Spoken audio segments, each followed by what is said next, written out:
Bismillahirrahmanirrahim. Assalamualaikum warahmatullahi wabarakatuh. Innal hamdalillah nahmaduhu wa nasta'inuhu wa nastahdihi wa nastaghfiruh. Wa na'udzu billahi min shururi anfusina wa min sayyiati a'malina. May yahdihillahu fala mudilla lahu wa may yudlil fala hadiya lahu. Asyhadu an la ilaha illallah wahdahu la syarika lahu wa asyhadu anna sayyidana wa habibana Muhammadan abduhu wa rasuluh. Subhanaka la ilma lana illa ma 'allamtana innaka antal alimul hakim. Wa la haula wa la quwwata illa billahil aliyyil 'azim. Allahumma ij'al ladina yastami'una al-qawla fayattabi'una ahsana. Amin ya rabbal alamin. Amma ba'd. Yang berbahagia Fadilatul Imam Bilal Al-Husi PJK Surau, muslimin muslimat, ibu-ibu, ayah-ayah yang dirahmati oleh Allah Subhanahu wa taala. Alhamdulillah, pertama dan selama-lamanya marilah sama-sama kita merafakkan rasa syukur kita kepada Allah Subhanahu wa taala kerana dengan kurnia limpah rahmat daripada Allah Subhanahu wa taala dapat sama-sama kita melaksanakan ketaatan kepada Allah Subhanahu wa taala. Dapat sama-sama kita melaksanakan amal ibadah yang telah difardukan oleh Allah Subhanahu wa taala.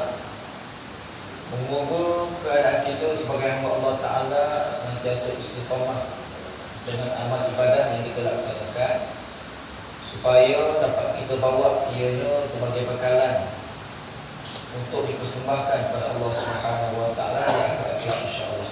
Ya. Baik tuan-tuan dan puan-puan, tajuk kita pada hari ini berkaitan tentang orang yang menzalimi dan orang yang dizalimi. Ya. Orang yang melakukan kezaliman dan orang yang dizalimi oleh si penzalim tadi. Ya. Tajuk ni tuan-tuan dan puan ditujukan pada siapa? Pada orang zalim. Ya, pada orang zalim. Jadi kalau kita termasuk dalam golongan orang yang zalim ni, maknanya tajuk ni untuk dia. Ya.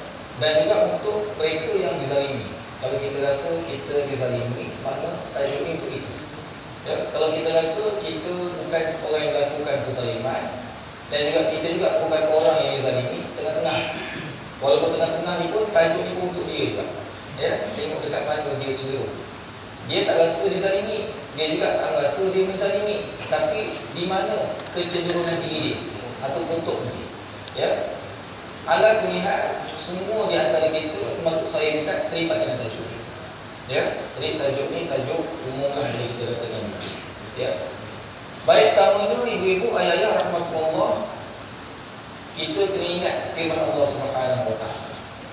Yang mana Allah Subhanahu wa taala turunkan Quran melalui Jibril alaihi salam disampaikan kepada Nabi sallallahu alaihi wasallam. Bila mana sebut saja Quran, antara intipati Quran ni dia ada basyira wa nadhira. Ya, dia ada basyira wa nadhira. Apa dia basyira? Basyira tu dia ada berita gembira. Baca di Quran, ibu ayah baca Quran, maka dalam Quran dia ada berita gembira. Untuk siapa? Lil mukminin, untuk orang mukmin. Ya. Yang keduanya nadhira. Apa dia? Ada peringatan, warning. Ya. Dia ada ancaman. Berita gembira ada, berita duka cita atau berita ancaman.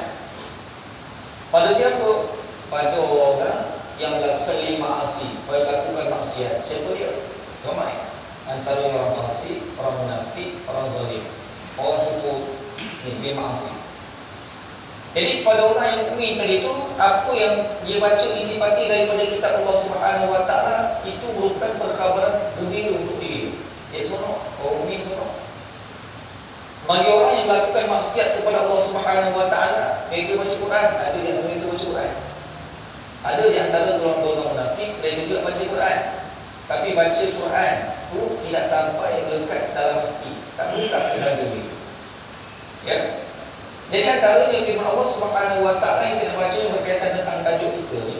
Allah Taala sebut dalam Quran, Allah Taala sebut dalam Quran innamas sabilu 'alal ladzina yadhlimuna an-nas wa yabghuna fil ardi bighairi haqq ulaika lahum 'adzabun alim.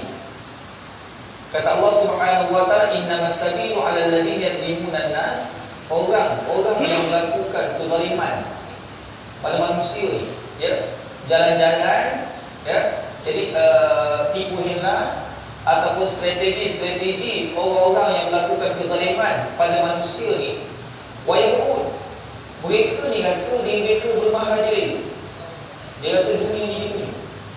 Ini sikap, ya, dia rasa seolah dengan kezaliman yang dia buat ni, dia ni macam hidup tu panjang, ya, hidup.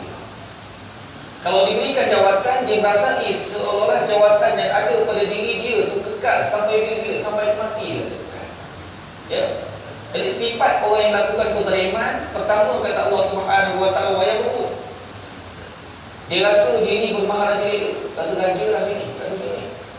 Ya, sebab tu dia tergamak, dia boleh melakukan kezaliman, rasa nak melakukan kezaliman. Sebab apa? Bos. Sebab apa? Dia rasa dia lah tuan. Dia rasa apa? Dia rasa dia ada power dan sebagainya. Ya? Tetapi kata Allah Subhanahu wa taala, wa yabghuna fil ard, mereka ni bermaharaja di muka bumi siapa? Muka bumi Allah Taala. Ya, dia bukan rasa bermaharaja dekat bumi yang dia cipta sendiri, tak ada. Dia bermaharaja tetap berada dalam bumi Allah Subhanahu wa taala. Yang bumi ni milik Allah Subhanahu wa taala. Raja segala raja. Raja segala raja. Setakat mana sangat power kita nak banding dengan power Allah Subhanahu wa taala? Setakat mana sangat kuasa kita kalau nak dibandingkan dengan kuasa milik Allah Subhanahu wa taala? Bi ghairil haq, kata Allah Subhanahu wa taala. Mereka ni tak ada alasan. Yang nak melakukan kezaliman pada mereka yang dizalimi ni, orang yang melakukan kezaliman, dia tak ada alasan. Kenapa dia nak melakukan kezaliman? Tak ada alasan. Kita pula yang dizalimi, kenapa kita dizalimi? Tak ada alasan. Ya, tonton orang yang dizalimi, dia lontar saja beberapa soalan, kenapa aku dizalimi? Tak ada alasan. Tak ada tuan. Sebab apa? Sebab sifat tadi, yang buruk tadi ni. Dia rasa dia bos, dia rasa dia bermaharaja dia. Tak ada alasan. Jadi bila mana tidak ada alasan tuan-tuan, akhirnya mereka tetap terus melakukan kezaliman kalau mereka itu tak sedar. Kalau tak sedar, maka dia terus melakukan kezaliman. Bermakna orang yang dizalimi senantiasa dizalimi, selalu kena zalim. Selagi mana si penzalim itu masih ada, ya, selagi mana si orang yang melakukan kezaliman masih kekal, masih ada, bermakna orang yang dizalimi itu senantiasa dizalimi. Ibu-ibu, ayat rahmatullah, Allah Ta'ala lontarkan ayat 7 kat situ. Lepas tu ayat 7 tu, apa kata Allah Subhanahu wa ta'ala, wala man sabara wa ghafara inna dzalika liman azmi umur. Ya, kata Allah Subhanahu wa ta'ala, barang siapa yang bersabar, sabar kata Allah Ta'ala, ya, kemudian wa ghafara, dan dia pula memaafkan. Ya, jadi dia bersabar, kemudian dia mampu untuk memaafkan. Apa kata Allah Subhanahu wa taala, inna dzalika la min azmi umur. Ya, maka Allah Subhanahu wa taala akan balas ganjaran yang baik kepada dia. Ya. Tuan-tuan, cerita tu sabar. Kata Allah Subhanahu wa taala, barang siapa yang sabar. Ya. Jadi kata Nabi sallallahu alaihi wasallam, bila mana Rasulullah pesan kepada para sahabat, ya, dengan pesan Nabi, ya, tolonglah kamu kepada orang yang dizalimi dan tolonglah kamu kepada orang yang menzalimi. Jadi para sahabat ni Nabi suruh tolong betul-betul. Orang yang kena zalim pun tolong, orang yang melakukan kezaliman pun kita kena tolong juga. Jadi sahabat bertanya pada Rasulullah, ya Rasulullah, kalau kami nak tolong orang yang dizalimi itu, kami tahu cara macam mana. Tapi bagaimana pula untuk kami menolong orang yang menzalimi, si pelaku, orang yang melakukan kezaliman itu, kami nak tolong macam mana? Apa kata Nabi? Cegahlah dia daripada melakukan kezaliman. Cegahlah dia, kata Rasulullah, daripada melakukan kezaliman. Bila mana cerita cegah, tuan-tuan, cegah ni mana? Ya, cegah ni dari peringkat dia. Ada peringkat dia. Tuan-tuan, kita nak buang yang medis, yang mengganggu itu, yang boleh menyebabkan kita mati, tuan-tuan, dengan izin Allah Subhanahu wa taala, boleh mendatangkan kemudaratan. Nampak ini tuan-tuan, tengok jentik-jentik ada dekat kolah, tuan-tuan. nak telefon Kementerian Kesihatan terus sembuh drastik macam tu tak boleh. Bagus jentik tu kan. Apa dia kata? Belilah ubat jentik kata dia. Ni juga kat cegah medis. Beli ubat jentik. Buat macam mana? Tak apalah jualah tu. Seminggu bagi masa selama 10 minit untuk mencegah Aedes. Cegah. Peringkat pertama kan. Tapi kalau bagi mereka yang penternak Aedes, dia suka tak nak cegah. Ya? Bila tak nak cegah, Aedes ni lemak. Aedes ni lemak kan? Walaupun dia kecil dia kan. Yang Aedes tu kecil, cipuk dia. Ya? Tapi kita duk layan tak. Aedes tak bahaya. Yang Aedes tak bahaya kata kita. Kementerian Kesihatan kata bahaya ni Aedes ni. Mana ada bahaya? Kita orang tak ada benda tu. Bila ada 20 ekor dan tulah tu hidup semua tak bahaya. Dia tak percaya tu. Statistik dah menunjukkan nyamuk Aedes bahaya. Berapa ramai orang mati sebab nyamuk Aedes. Ya, peningkatan demi peningkatan tidak selama pun meningkat. Kematian disebabkan demam denggi. Di wilayah pun tak kurang hebat dia juga meningkat. Jadi masuk dalam TV lagi tuan. TV masuk TV. Cegah Aedes. Masuk dekat radio lagi, cegah Aedes. Tak percaya. Ya. Quran Allah Ta'ala turunkan. Tak percaya. Aedes baik ni. Ya. Kita pun jaga yang Aedes, jaga yang Aedes juga. Ya. Sampai peringkat betul. Betul tuan. Kena pada siapa? Pada keluarga kita. Dah sakit tenat dah seorang. Itulah. Aku dah kata itu tak nak percaya. Kita telefon siapa? Telefon polis. Telefon ambulans. Bawa ahli keluarga kita yang sakit tenat tadi pergi hospital. Bila dekat hospital, doktor cek-cek, rupanya betul kena denggi berdarah. Dia lapor pada Kementerian Kesihatan. Wakil Kementerian Kesihatan datang cek tuan. Apa yang buat lepas tu? Sembuh. Ini cegahan yang terasi besar-besaran tuan. Bila mana degil sangat Aedes tadi, ya, dah guna nyamuk ubat jentik pun power juga dia tuan. Ya, degil juga, tak nak mati juga tuan. Akhirnya bagaimana? Drastik ni ya. Semburan. Dahsyat tu semburan tadi tuan, masya-Allah. Bukan sekadar nyamuk Aedes mati, semut pun mati. Semut mati tuan. Semut yang tak berdosa pun mati juga, masya-Allah. Ya, yang datangkan bahaya tu Aedes. Semua tu nyamuk mati. Semut mati, masya-Allah. Ya. Itu cerita cegah tuan, cerita cegah. Jadi kata Allah Subhanahu wa taala, barang siapa yang bersabar. Sabar tu sebab apa? Orang yang dizalimi ni rasa tak ada apa. Dia rasa dia tak ada power, dia rasa dia tak ada kekuatan.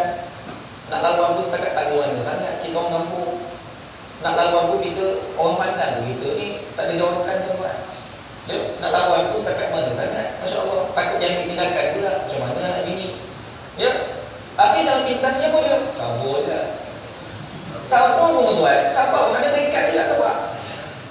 Sabar ada peringkat tuan. Yang kata Nabi SAW, cegah kepada orang yang melakukan kezaliman. Ya, tolong orang yang melakukan kezaliman, caranya cegah mereka. Ya, cara cegahnya macam mana? Tuan-tuan, penggali tak apa, tapi penggalatan yang harap lah. Ada cara cegah kan? Ya. Sementara dia masih berkuasa tak apa, sabar. Kenapa? Kerana kata Allah Subhanahu wa taala, inna dzalika lamin azmil umur. Aku balas kata Allah Taala. Ya, kesabaran kita ni Allah Taala balas juga. Mampu memaafkan, sila maafkan. Wa ghafara, nak maafkan orang. Ya, nak maafkan, elok kalau dapat maafkan. Ya, sebab apa? Ganjaran yang disediakan oleh Allah Subhanahu wa taala besar nilainya. Tapi nak memaafkan pun satu hal juga. Bukan ada sini. Susahnya maafkan. Ya, kalau dapat maafkan, bagus.